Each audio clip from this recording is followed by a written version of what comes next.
यवतमाळ जिल्ह्यातील टिपेश्वर अभयारण्यातील वीर वाघ जखमी, वाघाचा एक पाय झाला विकलांग, पर्यटकांनी टिपल्या वाघाच्या हालचाली। पैठणमध्ये नगरपालिका प्रशासनाकडून नाले सफाईच्या कामाला सुरुवात, मुख्याधिकारी डॉक्टर पल्लवी आंभरे यांनी दिली माहिती। नवदाम्पत्याचा अवयव दानाचा संकल्प, बुलढाण्यातील दिवठाणामधील जोडप्याचा अनोखा संकल्प। परभणी जिल्ह्यातील जिंतूर इथल्या विवाह सोहळ्यातून सामाजिक संदेश देण्याचा प्रयत्न, वऱ्हाडी मंडळींना रोपटं भेट। बुलढाण्यात किनगाव राजा ते पांगरी उगले रस्त्याची गेल्या 4 वर्षांपासून दुरावस्था, रस्त्यावर पडलेल्या खड्ड्यांना पावसामुळे तळ्याचं स्वरूप। अकोल्यात संत श्री गजानन महाराजांच्या पालखीचं 4 जून रोजी आगमन, यंदा या पालखी सोहळ्याचं 50वे वर्ष, पालखीचं भाविकांच्या वतीनं भव्य स्वागत। ज्योती मल्होत्राच्या पोलीस कोठडीत 4 दिवसांची वाढ, नोव्हेंबर 2023 पासून दानिशच्या संपर्कात, हेरगिरीच्या संशयावरून ज्योती मल्होत्राला अटक। परभणी महानगरपालिका कर्मचारी संघटनेचे विविध मागण्यांसाठी महानगरपालिका कार्यालयासमोर निषेध आंदोलन, कर्मचाऱ्याची माहिती मागितली असता महापालिका आयुक्तांकडून अपमानास्पद वागणुकीचा आरोप। 11वी ऑनलाईन प्रवेशाचा गोंधळ संपता संपेना, प्रवेश प्रक्रियेसाठी नवीन वेळापत्रक जाहीर, 11वीचे ऑनलाईन प्रवेश 26 मे पासून सुरू होणार। राज्यभरात कोरोनाचे 33 रुग्ण सापडले, मुंबईत 22 रुग्ण, राज्यासह मुंबई महापालिकेची आरोग्य यंत्रणा सतर्क।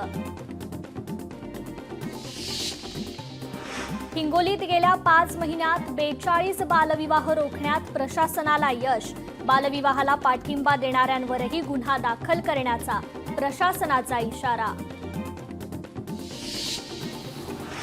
मालेगावमध्ये विविध प्रकारच्या समस्या सोडवण्यासाठी महिलांचं आयुक्त कार्यालयात ठिय्या आंदोलन, अनेक वर्षांपासून समस्या जैसे थे असल्याचा आरोप, आयुक्तांना तातडीने समस्या सोडवण्याची मागणी।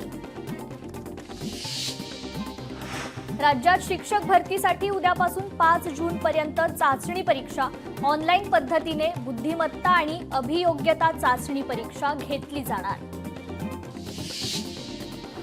लोहारा शहरातील अनधिकृत कचरा व्यवस्थापन प्रकल्प हटवण्याच्या मागणीसाठी सुरू असलेलं अमोल बिराजदार यांचं बेमुदत उपोषण मागे, जिल्हाधिकाऱ्यांच्या लेखी आश्वासनानंतर उपोषण मागे। कोल्हापूरच्या शिवशाहिरांचा पोवाडा दुबईत घुमणार, छत्रपती मराठा साम्राज्य ऑर्गनायझेशनच्या वतीने शिवराज्याभिषेक सोहळ्याचं दुबईत आयोजन। अकोल्यात गोरेगाव बुद्रुक येथील शेतकऱ्याच्या कांदा पिकाचं नुकसान, मान्सूनपूर्व पावसाचा पिकांना फटका, नुकसानीचा सर्व्हे करून मदत देण्याची नुकसानग्रस्तांची मागणी। यवतमाळमध्ये नागरिकांच्या प्रलंबित तक्रारी तातडीनं निकाली काढण्याचे पालकमंत्री संजय राठोड यांचे अधिकाऱ्यांना निर्देश, संजय राठोड यांचा समाधान शिबिरात नागरिकांशी संवाद। राष्ट्रवादी काँग्रेसच्या गौरवशाली महाराष्ट्र महोत्सवाची आज किल्ले रायगडावर होणार सांगता, राज्याच्या स्थापनेच्या 65व्या दिनानिमित्त राज्यभरात यात्रेचं आयोजन। सिंहस्थ कुंभमेळ्याच्या शाही स्नानांच्या तारखा घोषणेचा मुहूर्त ठरला, शाही स्नानांच्या तारखा घोषणेसाठी 1 जूनचा मुहूर्त, मुख्यमंत्री फडणवीसांच्या उपस्थितीत 13 आखाड्यांच्या 26 प्रतिनिधींची 1 जूनला बैठक।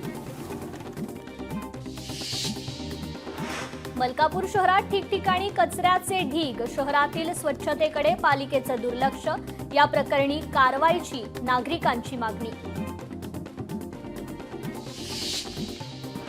वैष्णवी हगवणे आत्महत्या प्रकरणी सासरा राजेंद्र हगवणे आणि दीर सुशील हगवणेला अटक, दोघांनाही बावधन पोलीस स्टेशनला आणण्यात आले। वैष्णवी हगवणे आत्महत्या प्रकरणी आरोपींवर कठोरात कठोर कारवाई केली जाईल. मुख्यमंत्री फडणवीस आणि उपमुख्यमंत्री अजित पवार यांची प्रतिक्रिया. वैष्णवीला त्रास दिलेल्या सर्वांना जन्मठेपेची शिक्षा व्हावी. हगवणेंची सोडून गेलेली मोठी सून मयुरी जगतापची मागणी.